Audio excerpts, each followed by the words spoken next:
꼭 하나 말씀드리고 싶은 건 우리나라는 외환위기에 트라우마가 있습니다. 네. 외환위기에 트라우마가 있다는 건 뭐냐면 환율 2,000원은 지옥도가 열린다라는 생각을 딱 머릿속에 저도 그렇게 생각한 게 있어요. 네. 그래서 환율이 올라가는 걸 굉장히 두려워하고요. 환율이 뛰면 큰일 나나? 달러 사놔야 되나? 이 생각을 되게 많이 하게 됩니다. 네, 네. 그러다 보니까 외환시장을 볼 때 한순간에 환율이 딱 뛰는 순간 보통 일반적으로 가격이 급등을 하면 아유 너무 비싸 이렇게 가야 되잖아요. 네. 그게 아니라 사야 되나? 이렇게. 이게 오히려 이제 그래서 가격이 뛰면 더 수요가 붙어버리는 이게 심리죠.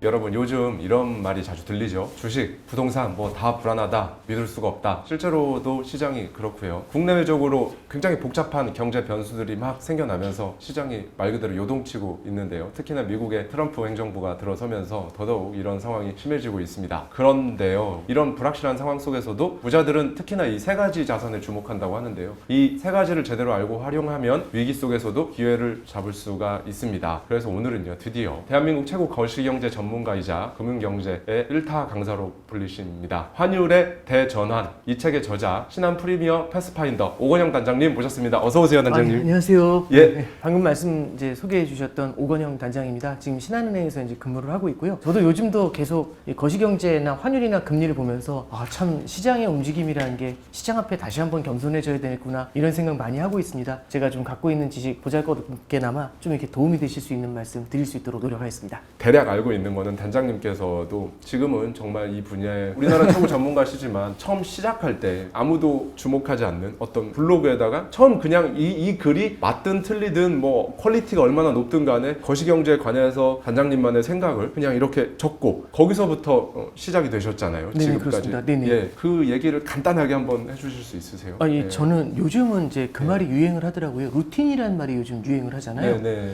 예, 저는 이제 언제부터였냐면 2005년 3월이었던 것 같아요. 2005년도 3월 달부터 은행에 이제 들어왔는데 제가 경제학 전공이 아니에요. 그러다 보니까 이제 은행에 들어온 다음에 너무 잘 모르겠더라고요. 환율이나 금리나 너무 어렵더라고요. 그래서 이제 책도 보고 했는데 뭐 기사도 읽어보고 했는데 제가 이게 막 읽으면 또 그때는 이러다가 다 읽는 순간 이렇게 나가는 느낌이 있거든요. 맞아요. 예. 막 이쪽 귀로 막 나가는 느낌이 있는데 여기서 남는 게 없다 이렇게 생각해서 그럼 어떻게 남길까라고 생각하다가 네. 이제 그때 당시에는 은행 내에 사내 블로그가 있었어요.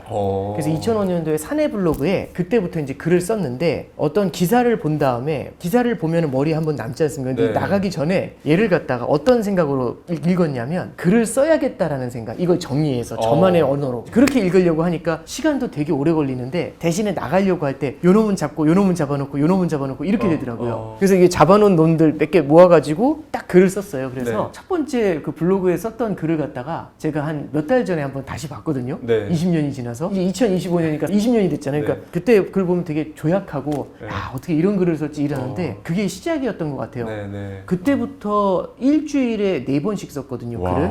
예, 아침마다 이제 글을 쓰고 했는데 되게 이제 도움을 많이 받았던 게 사람이 인정욕이라는 게 있는 것 같아요. 맞습니다. 저는 그게 더 컸을지 모르겠는데 사내 메신저로 쓴 글을 갖다가 제 동기들한테나 이렇게 뿌려줬더니 네. 답이 와요. 아무도 안 보는 게 아니라 처음엔 답이 안 오다가 어느 날인가 제가 술을 너무 많이 마셔가지고 그날 못 썼거든요. 그랬더니 갑자기 한 분이 메시지를 보내시더라고요. 왜 오늘은 안 보내나요? 이렇게. 네. 근데 그때 이거 감동이 있어요.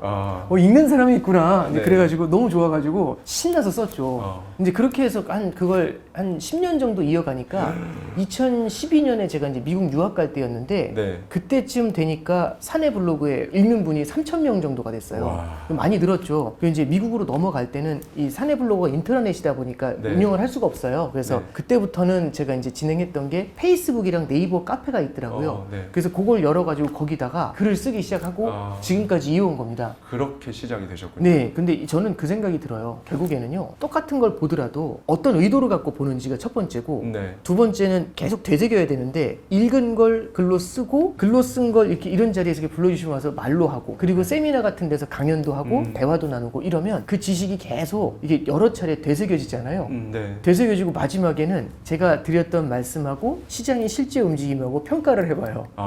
근데 제가 참 기억나는 게 맞은 건 잘 기억이 안 나요. 왜냐면 그냥 입술하고 그냥 지나가니까 틀린 것 중에 제대로 틀리는 게 제대로 기억이 나요. 근데 이제 제대로 틀리는 게 보통 사람들이 대부분 다 한쪽으로 쏠려갔다가 깨지는 경우들이 생기거든요. 그러면 이제 그런 것들은 생생하게 남아있어서 그러다 보니까 참 우연치 않게 뭐가 되냐면 위기 국면들 있죠. 전혀 우리가 예상하지 못했었던 위기 국면들 네. 그런 데에 대한 기억이 되게 생생하게 남습니다. 그래서 저는 꼭 드리고 싶은 말씀이 이게 무언가 그런 것들을 20년 정도 반복을 하잖아요. 네. 루틴으로 자리 잡아요. 그 루틴의 힘이라는 게 저는 지금은 이제 저도 뭐 다른 데 자기계발서 보니까 루틴의 힘 하니까 굉장히 공감이 많이 되더라고요. 네, 그래서 네.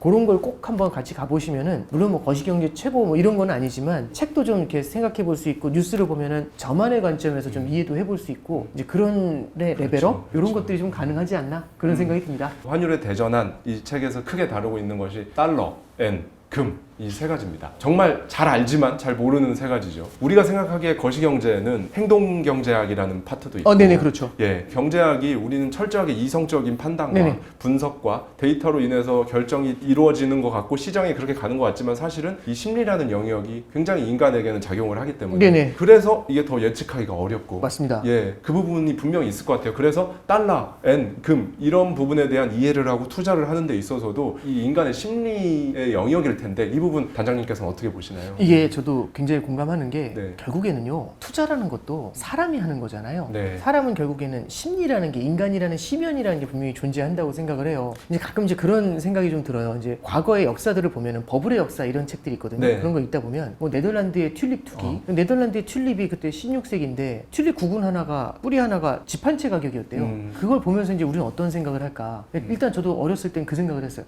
참 미개한 사람들 정보가 없으니까 이렇겠네. 아, 네. 근데 이제 버블이었다 그 버블이 싹 사라지고 그러거든요. 네.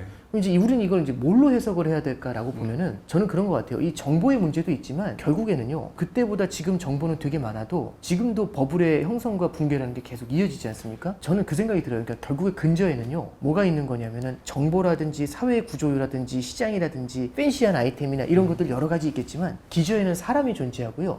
그 사람은요 기본적으로 마음속에 탐욕과 공포라는 걸 갖고 있는 것 같아요. 네. 이 질문으로 바뀌는 거죠. 그럼 16세기에 네덜란드 튤립 투기한 사람은 탐욕과 공포가 없었을까? 17세기에 남의 버블을 겪어본 사람은 탐욕과 공포가 없었을까? 네. 지금 20세기에 들어와가지고 글로벌 금융위기를 겪었을 때도 탐욕과 공포라는 게 존재하거든요. 네. 근데 지금이나 그때나 이 탐욕과 공포라는 건 모든 인류한테 똑같이 남아있는 거지 않습니까? 맞습니다. 어떤 기술이 발달하고 아무리 유튜브가 발달을 해도 네. 그건 기저에 남아있거든요. 그걸 갖고 투자를 하는 게 우리 사람이라는 것 같고요. 그래서 지금도 쏠림이라는 거는 엄연히 발생을 하고 있다라는 생각이 좀 들어요.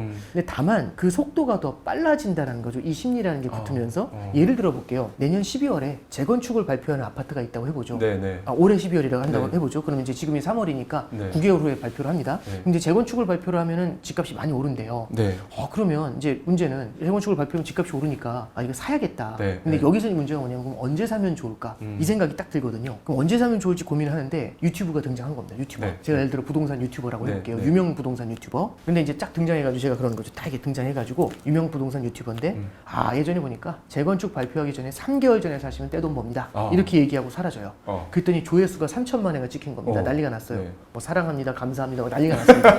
막 사람들이 그러면 이제 딱 보셨잖아요. 네. 자, 그럼 이제 제가 나와서 3개월 전에 사니까 돈 벌었다는 말씀 드렸잖아요. 네. 유명 유튜버고. 네. 그럼 몇 개월 전에 사시겠습니까? 6개월 전에 사야겠네요.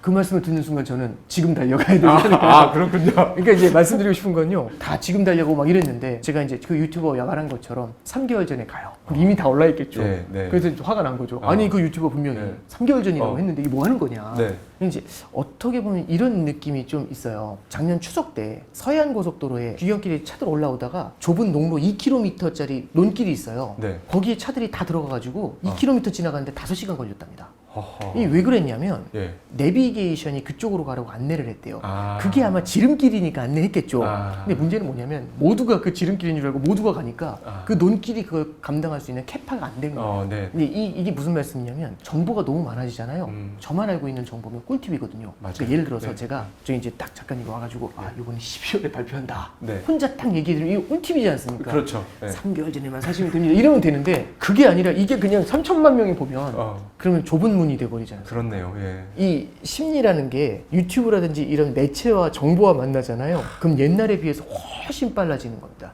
이게 외환시장에서도 나타나거든요. 네. 제가 어차피 환율 말씀드려야 되니까 요 얘기로 그래프를 보면서 하나 말씀 좀 드려볼게요. 요게 이제 차트인데 네. 빨간색 선이 미국의 기준금리예요. 네네. 파란색 선이 우리나라 원달러 환율이고 제가 네. 22년도부터 그렸습니다. 네. 또 잠깐 보시면 좀 흥미로운 점이 있어요. 이게 미국 기준금리인데 미국이 금리를 올리면 네. 달러를 보유했을 때 이자를 더 주잖아요. 그렇죠. 그럼 달러 매력이 높아지니까 달러가 세져요. 그러니까 달러 환율이 이렇게 튀죠. 그래서 금리 올리면 튀고 올리면 튀고 네. 올리면 튀고 그렇네요. 올리면 튀고 이러면 이게 마치 2, 4, 6, 8 그다음에 뭐가 나올까요? 이런 질문하고 똑같아지거든요. 그렇네요. 그럼 10, 12 이렇게 돼요. 그러니까 이제 예를 들어서 제가 어떤 강연을 하는데 자 다음에 무슨 숫자 나올지 보시죠 한 다음에 2, 4, 6, 8 그다음에 뭐 나올까요? 이러면 처음엔 조용한데 몇몇 스마트한 분들이 10 이렇게 얘기해요. 네. 정답입니다. 그다음 뭐죠? 그러면 12 하는데 그 숫자가 점점 커져요. 나중에 20쯤 될 때는 모두가 20 이렇게 얘기하겠죠. 왜냐하면 패턴이 금리 올리면 환율 뛴다라는 패턴이 여러 번 반복되면 모두가 인식을 해요.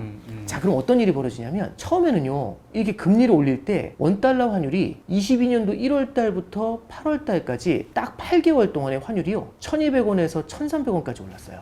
그러니까 100원 올랐죠 8개월 동안에. 네, 네. 근데 이 뒤를 보시면요 불과 3개월 만에 환율이 1300원에서 1450원까지 치솟아요. 기울기가 요래했다가 기울기가 가파르게 서버리거든요. 네, 네. 아 그럼 이건 왜 이런 일이 벌어질까라고 잠깐 말씀을 드리면 이유는 간단해요. 왜냐하면 사람들이 오르면 뛴다 오르면 뛴다 오르면 뛴다라는 건 이제 우리가 점점 알게 되지 않습니까? 네. 그럼 이제 이때부터 어떤 생각이 드냐면 그럼 이제 이렇게 됩니다. 저는 달러가 1년 후에 필요한 사람입니다. 그러면 당장 달러 원 환율이 얼마가 되든지 걱정 없어요. 달러를 네. 얼마에 사든. 근데 제 주변에 있는 친구들은 한 달 뒤에 달러 사야 될 애가 있고 2달 뒤에 달러 사야 될 애들이 있어요. 근데 이제 걔들은 지금부터 달러 구해야 되는데 쫄리는 거죠. 왜냐하면 환율이 계속 올라가니까. 아, 그렇죠. 그럼 이제 이거 어떻게 해야 되지? 막 이런 거예요. 그럼 네. 이제 저한테 전화가 오는 거죠. 그래서 건영아 네. 너 달러 없냐? 그래서 왜 그랬더니 너 유튜브도 안 보냐고 난리가 났다고 지금 환율이 엄청 오르고 있다고. 네. 그래서 왜 했더니 동영상을 공유해 주는데 막 동영상이 난리가 났어요. 외환위기 때 얼마인지 아십니까? 막 이러는 거예요. 네. 2,000원 막 이래요. 그럼 놀랍지 않습니까? 그러면서 막 친구가 빨리 좀 보라고. 그래서 이게 보니 2,000원이래요. 그래서 오늘도 보니까 환율이 1,300원에서 1,310원으로 오늘도 오르고 있어요. 미국 금리는 계속 오를 것 같다고 뉴스에 나와요. 그럼 이제 어떻게 해야 되죠? 저는 1년 후에 달러가 필요하잖아요. 그럼 지금 당장은 달러를 사지 않아도 돼요. 근데 1년 후에 달러가 필요합니다. 1,400이 아니라 지금 이게 2,000원 갈 것 같잖아요. 네. 그럼 오늘 사야죠. 근데 이제 문제는 2년 후에 달러가 필요한 친구가 있습니다. 그 친구는 어떻게 할까요? 지금 사야죠. 네. 3년 후에 필요한 친구가 있습니다. 다 지금 지금 사야죠. 1년, 2년, 3년, 5년 후에 수요가 지금으로 확 땡겨와요. 아, 그렇네요. 예. 그럼 수요가 폭발해 버리잖아요. 근데 문제가 뭔지 아세요? 문제는 그럼 달러를 파는 사람입니다. 달러를 파는 사람 입장에서는요. 너도 나도 달러 막 사고 싶어 해요. 너도 나도 사고 싶어 하세요. 그러면 지금 팔아야 될까요? 나중에 안 팔아야 팔죠. 될까요? 예. 안 팔죠. 그러면 팔려던 걸 숨겨요. 부동산도 되게 비슷해요. 맞습니다. 계속 뛸 것 같잖아요. 맞아요. 그러면 초조해져요. 맞아요. 그래서 나중에 돈 모아서 사야지 이런 사람들이 빚을 끼고 미래의 소득을 땡겨가지고 빚으로 만든 다음에 앞으로 확 땡겨가지고 1년, 2년, 3년, 4년, 5년 후에 수요가 한꺼번에 땡겨서 지금 폭발해요. 그럼 이제 문제는 뭐냐면 집을 내놓는 사람 있잖아요. 내놨더니 1초에 한 번씩 전화 와요. 집 안 봐도 되니까 네. 계좌만 달라고. 맞아요. 계좌 안 나오잖아요. 네. 근데. 그래서 계좌에 그냥 계약금부터 쏘고 시작하자고. 네. 그럼 어떻게 하죠? 계좌 내놓으려 또 이렇게 네, 숨죠. 네, 계좌 안 줍니다. 그러면 이게 무슨 말씀이냐면 미래의 수요를 땡겨오죠. 근데 현재의 공급이 사라져요. 그럼 가격이 위로 팡 뛰어 올라가요. 뭐하고 되게 똑같냐면 마스크하고 되게 비슷해요. 마스크 때 혹시 줄 서보셨어요? 저 서봤거든요. 저 3시간 서봤어요. 약국 앞에서. 마스크, 약국. 네, 마스크 사려고 코로나 때. 와. 그때 되게 힘들었어요. 한정 수량만 팔고 그랬잖아요. 그렇죠. 이제 이게 그때 당시 아직 기억나는 게 와이프가 아침에 자고 있는데 깨우더라고요. 일어나라. 가서 마스크 사와라. 근데 저는 분위기를 몰랐어요. 그래서 A 약국을 갔는데 사람이 많은 거예요. 그래서 그냥 가면 살 수 있는 줄 그래서 아셨군요. 사람이 많은 거예요. 그래서 뭐 하는 짓이야 해가지고 다른 B 약국을 갔죠. 더 많죠. 많아요. 네, 네. C 약국을 가니까 훨씬 많아요. 네, 그래서 네. 그때 느꼈죠. 이거 심상치 않다. 그래서 약국. 거기서 줄을 섰어요. 그러니까 일단 사람이 모이는 곳은 줄을 서야 되지 않습니까? 네. 뭔진 모르지만. 네.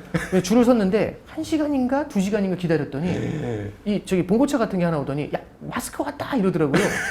이만한 상자를 갖고 한 분이 뛰어내려가지고 약국으로 들어가니까 모세의 기적처럼 사람들이 쫙 깔려서 네. 쫙 들어가셔가지고 이제 마스크 이렇게 딱 그때부터 이제 팔더라고요. 그래서 이제 줄 서서 사는데 시겁했던 게 제 뒤에서 끊어졌어요.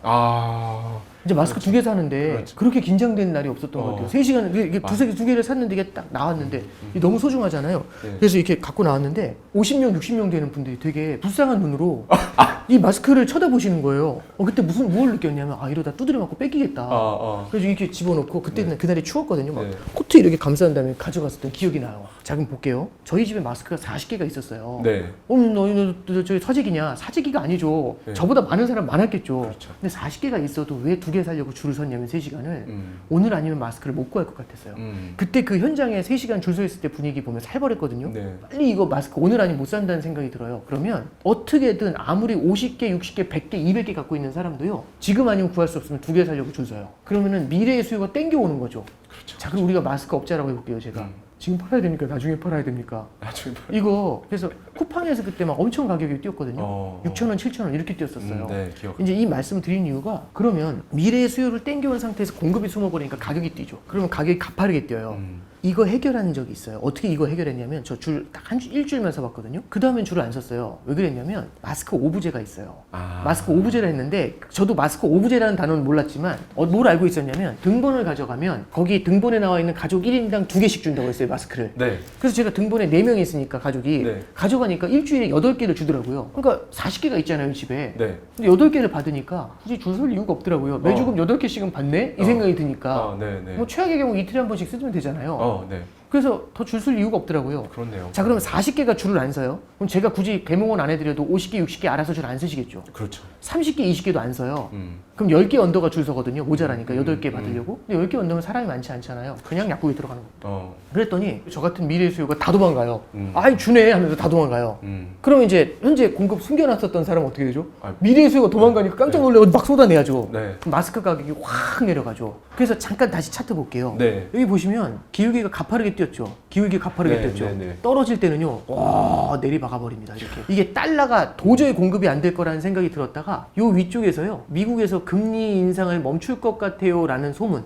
이거 하고 우리나라 국내에서도 달러가 좀 풀릴 수 있다라는 기대가 딱 생기는 순간. 그러니까 마스크를 아예 못 구하는 게 아니라 그래도 구할 수는 있겠나라는 기대가 생기는 순간 확 하고 환율이 빠져요. 팬데믹은 계속되고 있잖아요. 금리는 어쨌든 그 뒤로도 올라갔는데 그렇죠. 저 상황에서 마스크 수요가 쭉 빠지는 그렇죠. 거네요. 예. 그렇죠. 네. 지금 보시면 이때도 미국에서 금리 인하 시작할 거다 이런 얘기했는데 사실은 금리 인하 안 했는데도 불구하고 알아서 내려와요. 그렇네요. 예, 네. 그러니까 이제 여기서 환율을 왜 이걸 굳이 심리를 말씀드렸냐면 지금의 저런 기울기는요 미국 금리 인상만으로 설명할 수 있는 게 아니에요. 그렇네요. 여기에는 심리라는 게 붙고요. 꼭 하나 말씀드리고 싶은 건 우리나라는 외환위기에 트라우마가 있습니다. 네. 네. 외환위기에 트라우마가 있다는 건 뭐냐면 환율을 2,000원을 받거든요. 환율 2,000원은 지옥도가 열린다라는 생각을 딱 머릿속에 저도 그렇게 생각하는 게 있어요. 네. 그래서 환율이 올라가는 걸 굉장히 두려워하고요. 환율이 뛰면 큰일 나나? 달러 사놔야 되나? 이 생각을 되게 많이 하게 됩니다. 네. 예, 그러다 보니까 우리가 이제 외환시장을 볼 때 한순간에 환율이 딱 뛰는 순간 보통 일반적으로 가격이 급등을 하면 아유 너무 비싸 이렇게 가야 되잖아요. 네. 그게 아니라 사야 되나? 이렇게? 이게 오히려 이제 그래서 가격이 뛰면 더 수요가 붙어버리는 이게 심리죠. 외환시장에서 이런 거 진짜 수시로 일어납니다. 얕은 저의 거시경제 지식으로 거시경제에서 정말 예측하거나 분석하기 가장 어려운 것이 바로 환율이다. 네. 예, 너무나 많은 변수들이 개입하기 그렇습니다. 때문에 경제뿐만 아니라 정치, 뭐 미국 국내 정치, 또 뭐 네, 그렇죠. 미중 관계, 또 유럽, 뭐 모든 뭐 전쟁, 네, 그렇죠. 모든 게 다 달라붙기 때문에 가장 어려운 끝판왕이다. 진짜로 지금 말씀만 들어도 이 심리라는 영역까지 심지어 달라붙으면 가뜩이나 매크로적인 각종 변수들이 너무나 많은데 여기에 심리까지 이제 달라붙으면 와 이거는 뭐 예측한다는 게 의미가 있을까? 그렇죠. 일종의 그냥 상방 하방 이렇게 약간 밴드로 이렇게 딱 놓고 이 안에서는 이렇게 움직이는 건 이제 당연하다라고 네. 생각을 해야 되는 시기가 오지 않았나 네네. 이런 생각도 드는데 이 부분에 대해서 어떻게 이게 방금 되게 중요한 포인트를 짚어주셨는데 네. 환율이 끝판왕이다라고 말씀해 주셨잖아요. 네. 그러니까 저도 경험상으로 보면은 환율이 가장 어려운 것 같은 게 환율은 첫 번째는 금리하고 좀 다른 게 환율은 두 나라의 힘의 균형값을 찾는 거거든요. 둘을 평가하는 거예요. 그러니까 원달러 환율이면 한국하고 미국을 평가하는 거거든요. 근데 이제 우리가 예를 들어 A라는 회사의 인사 담당자예요. 거기에 가라는 직원이 있고 나라는 직원이 있어요. 네. 이 둘을 갖다가 누가 더 잘하는 것 같아 이게 아니라 둘을 점수로 평가하는 거죠. 정확한 점수로. 근데 그 점수가 그냥 저만 인정하는 점수가 아니라 모두가. 이 세상 80억 인구가 동시에 저 말이 맞아요.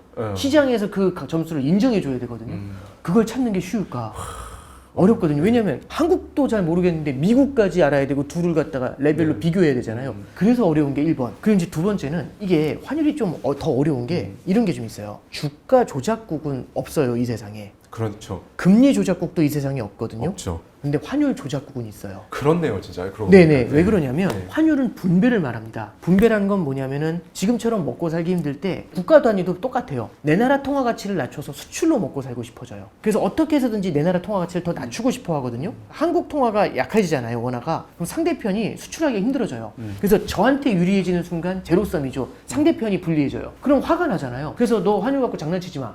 이렇게 이제 얘기를 합니다. 네. 그래서 특히 이번에 트럼프도 딱 들어와가지고 얘기하는 게 네. 며칠 전에 그 얘기해요. 일본이랑 중국 각오하라고. 맞아요. 자기 통화 환율 약하게 만들어가지고 우리 미국하고 교역해가지고 이익 내려고 하는데 가만두지 않겠다. 맞습니다. 다 관세로 응징하겠노라 뭐 이런 얘기를 하는 거잖아요. 그 언밸런스 된 걸 관세로 메꾸겠다. 그렇죠. 그 논리잖아요. 그렇죠. 예, 예. 환율이라는 건요. 그래서 다른 거하고 달리 국가 간의 이해관계도 엮여 있어서 G2N이라는 게 있어요. 전 세계에서 네. 그래도 경제력이 있는 20개 국가가 모여서 하는 모임인데 거기서 주가에 대한 금리에 대한 얘기는 없는데 특정 국가의 환율이 일방적으로 쏠릴 때는 같이 개입을 해가지고 조절을 하자. 이제 이런 얘기들을 좀 하고 있어요. 그러면 결국에는 아까 마스크 보셨던 것처럼 예. 환율은 일정하게 쏠려버리잖아요. 그럼 무언가 개입이 들어옵니다. 예, 그래서 이게 변곡점들이 종종 만들어지고 우리가 어떤 이론적인 걸로 예측하기가 굉장히 어렵다 보니까 네. 어떤 밴드 안에서 움직일 때가 일반적이지만 이게 밴드를 밖으로 막 튀어나가면서 그렇네요. 되게 높은 변동성을 보일 때들, 예, 그럴 때도 많죠. 아까 초반에 제가 달러 엔 금 이 세 가지를 말씀해주고 계신데 달러 원 환율이 중장기적으로 네네. 지금보다 더 높아지는 시기가 찾아오리라 네네. 생각한다고 말씀을 해주셨어요. 그리고 또 거기에 더해서 원 달러 환율의 이 밴드가 상방 하방이 예, 예. 밴드가 넓어질 거라고 하셨는데 이 말은 이제 앞으로 좀 더 플럭추에이션이 이렇게 변동성이 그렇죠. 더 예, 이제 예. 앞으로 심해질 수 있다 이렇게 해석하면 될까요? 네네. 이제 방금 전에도 말씀드렸지만은 환율이라는 거를 단기로 예측하는 거는 굉장히 어려워졌다라는 생각이 좀 들어요. 왜 그러냐면 일단 첫 번째는요. 네. 트럼프라는 사람이 등장을 했잖아요. 네. 그러면서 과거와 같이 자유무역을 하는 게 아니라 교역에 있어서도 여러 가지 뭐라고 해야 될까요? 이제 방해,